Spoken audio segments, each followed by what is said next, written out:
अध्यक्ष पदासाठी उमेदवारी अर्ज भरायला जातात. काय वाटते, लोक तुम्हाला निवडणुकीत निवडून देतील का आणि कुठल्या मुद्द्यांवर ही निवडणूक होणार? पहिली गोष्ट खूप आनंद होतोय की मी भारतीय जनता पार्टीचा उमेदवार म्हणून आज या ठिकाणी नगराध्यक्ष पदाचा फॉर्म भरतोय. गेल्या 5 वर्षामध्ये भारतीय जनता पार्टीची आळंदी नगरपालिकेमध्ये सत्ता होती. त्या अनुषंगाने विकासाची कामं भरपूर झाली. पाण्याचा प्रश्न जो मूलभूत होता आळंदीकरांचा, रस्त्यांचा प्रश्न जो होता तो त्या ठिकाणी भारतीय जनता पार्टीच्या माध्यमातून पूर्ण झालेला आहे आणि त्याच पक्षाने मला या ठिकाणी संधी दिलेली, त्याचा महत्त्वाचा खूप आनंद मला आज या ठिकाणी होतोय.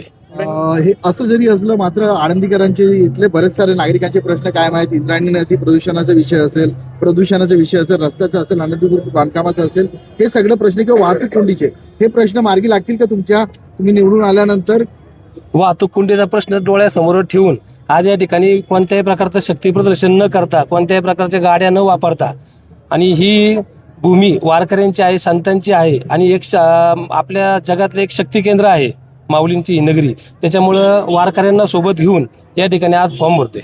केंद्रात आणि राज्यात भाजपची सत्ता आहे, तर इकडे नगर परिषदेमध्ये पण लोक म्हणजे तुम्हाला वाटतंय का की बीजेपीच्या पाठीशी राहून तुम्हाला निवडून देतील? नक्कीच गेल्या 5 वर्षात तो भारतीय जनता पार्टीच्या माध्यमातून जो विकास झालेला आहे. आणि सर्वात महत्त्वाचं सांगायला मला आनंद होतो की आळंदी नगरपालिका ब्रिटिश काळाने स्थापित आहे.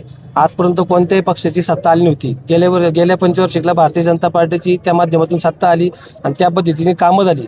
नक्कीच पूर्ण भारतीय जनता पार्टीच्या सर्व उमेदवारांना 100% लोक निवडून देतील याची मला ग्वाही आहे. शेवटचा प्रश्न आहे तुमचा, जो हे होणार आहे, निवडणूक होणार आहे, म्हणजे महायुतीतल्याच घटक पक्षाची तुमचा मेन सामना होणार आहे, कसं पाहता तुम्ही? माझ्या पक्षावरती पूर्ण विश्वास आहे आणि महायुतीवरती पण पूर्ण विश्वास आहे. महेश दादा असतील, प्रदीप दादा असतील, आमच्या शहराध्यक्ष असतील आणि आमचे सर्व माझे नगराध्यक्ष बबनराव कुराडे, संजू दादा गुंडरे आहेत. सर्व आमचे जे भारतीय जनता पार्टीचे घटक आहेत आणि आमच्या युतीचे जे घटक आहेत, ते अशी परिस्थिती येऊन देणार नाही की आळंदीकरांच्या सर्व मतदारांना काहीतरी द्विधा मनस्थिती पडेल, असं होऊन देणार नाही.